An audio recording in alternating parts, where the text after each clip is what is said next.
All right, you lot, I'm back. We're going to talk about the most dangerous places I've ever been and I've ever traveled to. This is coming off the back of some content that I've been uploading about Brazil. And obviously, Brazil has a reputation as being dangerous.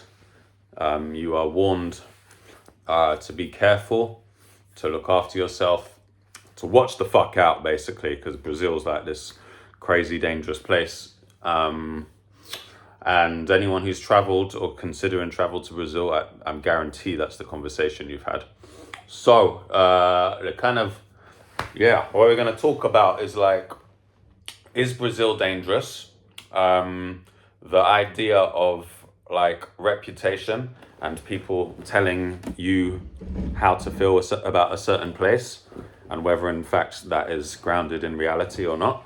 And yeah, I will just go through where in fact is the most dangerous place I have visited, which there will be a plot twist about when I reveal that.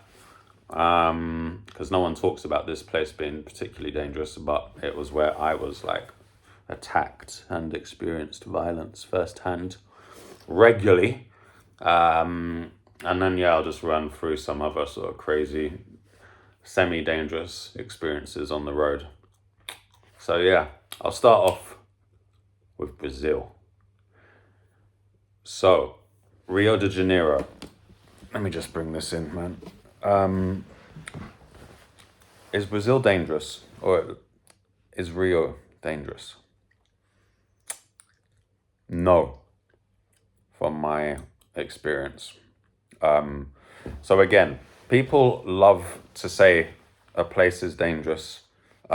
Be careful. I don't know. It just kind of sounds cool. I think that people like to glamorize and hype up a reputation as being dangerous, but just because they can say that they've been to a dangerous place, it doesn't really make sense to me. Like you've seen in all this footage, I'm walking around with a big camera around my neck at nighttime, not disguised as a Brazilian or a local guy, but as a bait tourist, a bait visitor, a bait defenseless, whatever, a foreigner.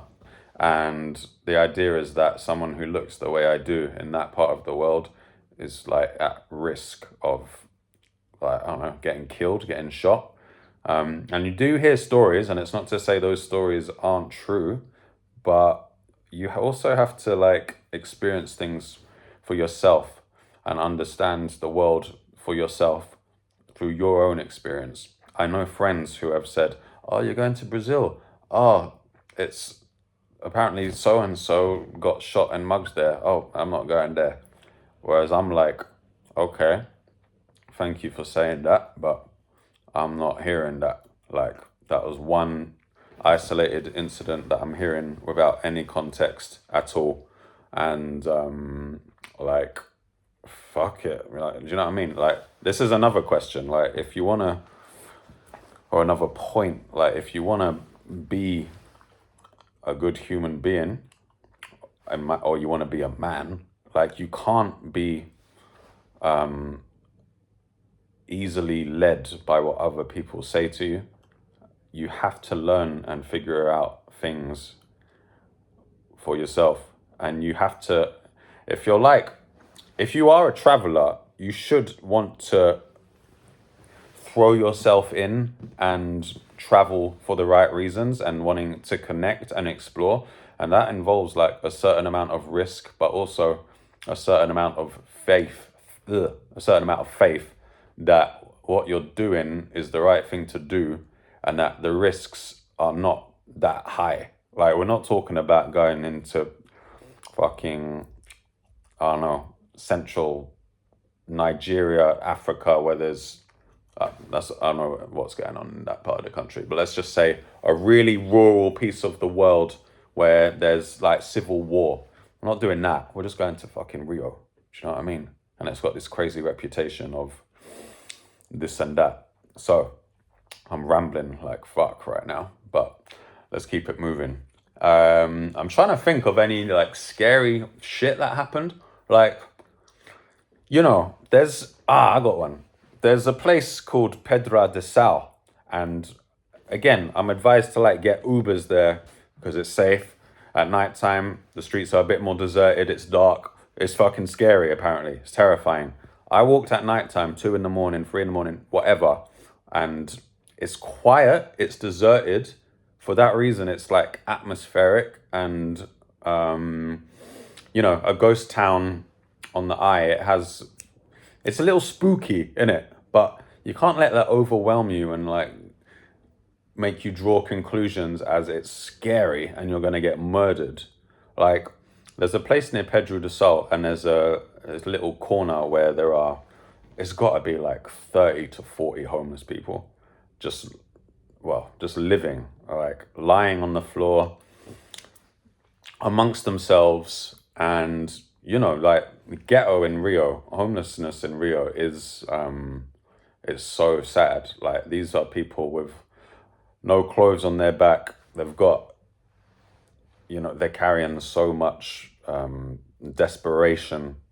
It just hangs over them, and you don't really want to go near that energy, of course not. But you can walk past them and they ain't gonna do anything to you. Like this is another thing about saying a place is dangerous. It's kind of racist.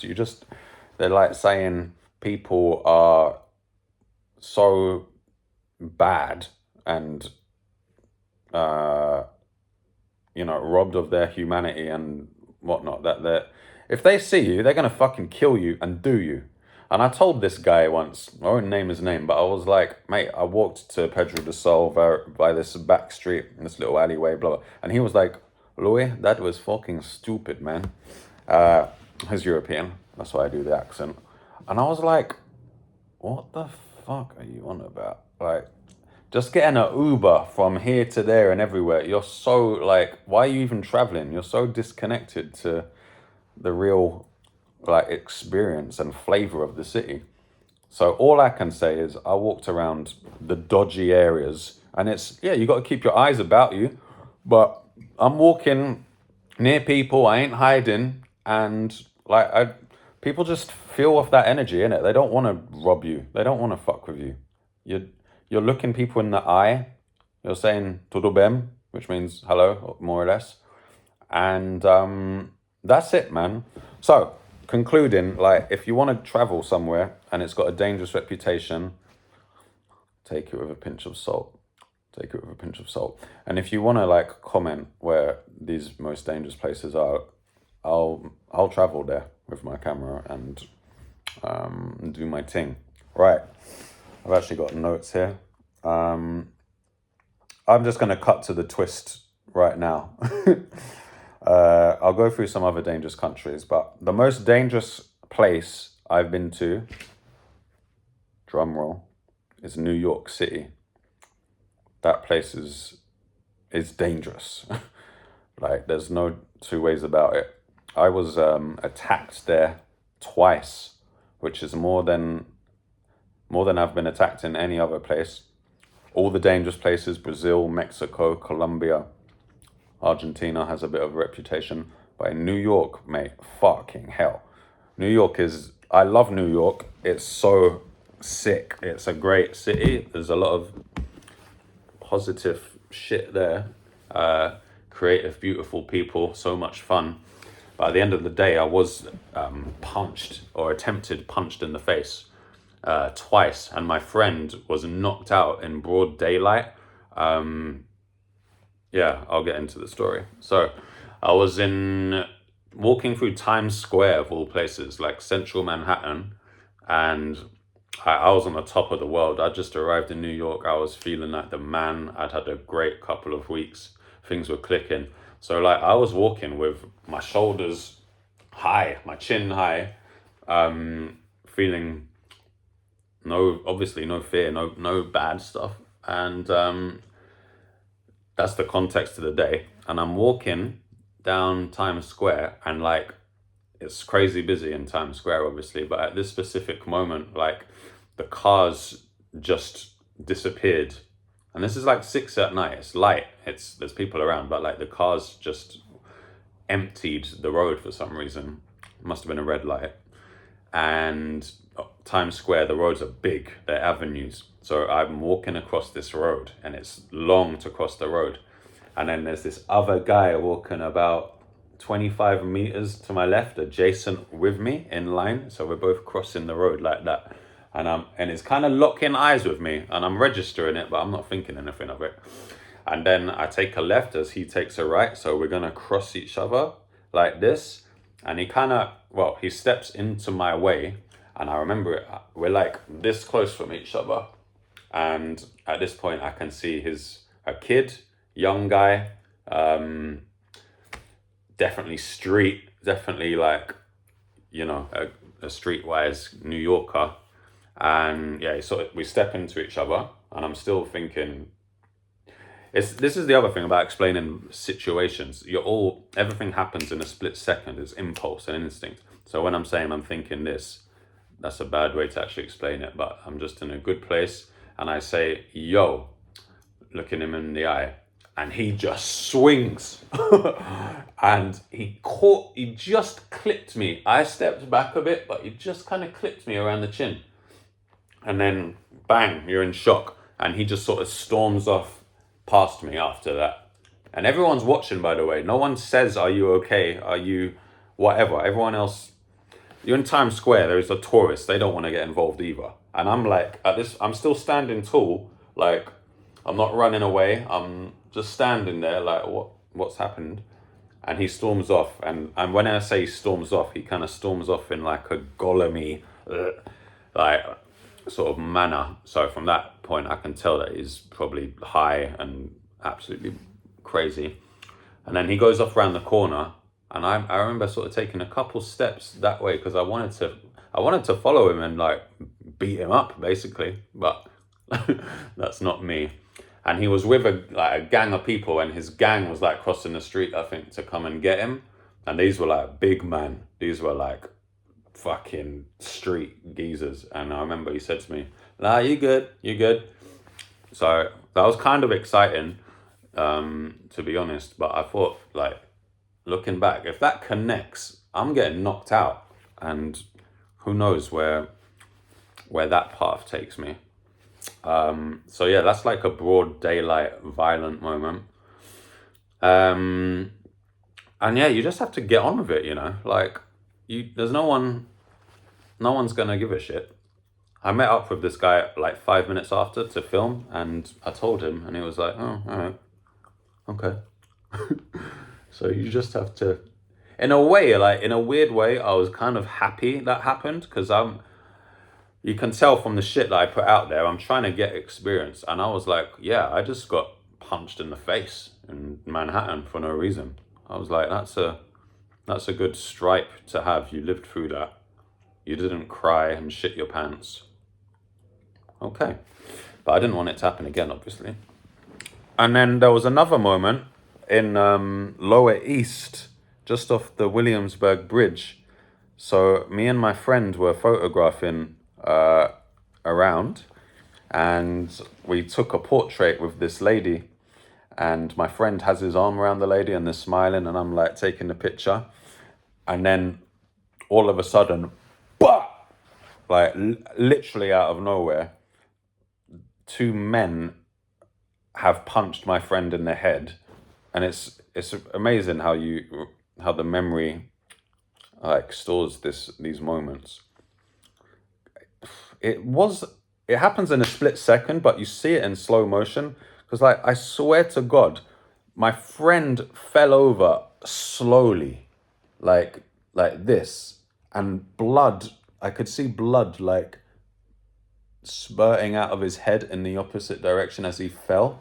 And you're seeing this, because I'm just taking a picture, and you're like, my friend's fallen over, there's blood, and you're just in this situation. It was barbaric. It was middle of the day again. So yeah, New York's fucked, man. And then they walked off. I got in a police van, which I was scared about because policemen kill people in America. But yeah, two examples of New York City being dangerous. And then just on top of that, and my friend is okay, by the way, and is a good guy. And on top of that, like, yeah, in New York, mental health is just crazy. People just scream, shout loudly. It's very on top. My friend also told me some guy just like barged him in the street just for no apparent reason. Like, people do that to you in New York. That never happened in Rio. That never happened in Colombia. People are nicer. Like, yeah, I love New York as well. New York is fucking good, but that happened. That's a fact. So I can't not bring that into my conclusion and my review of New York City. But yeah, mate, I connected in New York. New York's got, I make more good people than bad people. So for me, New York's number one is the most dangerous place I've been to. I'm just looking at my notes, you lot. Medellin, I might just bang these out quickly. Medellin is another video altogether, actually. Yeah, fuck it. I think I'll end here because this video is going on quite long now. But I hope that made sense. The point is, to conclude, no one tells you about New York being a very dangerous place. America, oh wow. But Brazil has this reputation. And you can see that in tourists. You can hear that in tourists, the way they talk, the way they act. There's a very big invisible buffer between visitors and quite a lot of locals, I would say, in certain areas, which is sad because it doesn't lead anywhere, this separation. So yeah, that's also what I'm trying to do with these videos, is walk around and dispel that myth and show people that I can walk around with this camera and make this documentary all by myself, and people are open to it and warm to it, and that Brazil is a safe place to go to, and it's a beautiful place to go to, and I love it there so much. You're gonna see a bit more footage of Brazil and how it like opens up to me. The people there are so generous and warm and loving, and I never felt anything bad. So sweet. In the next video I might talk about Colombia. I also went there and made a little doc. Dangerous country, blah blah. It's nice, it's loving.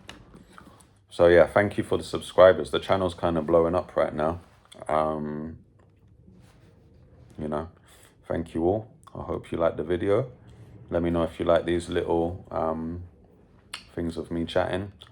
And yeah, sweet.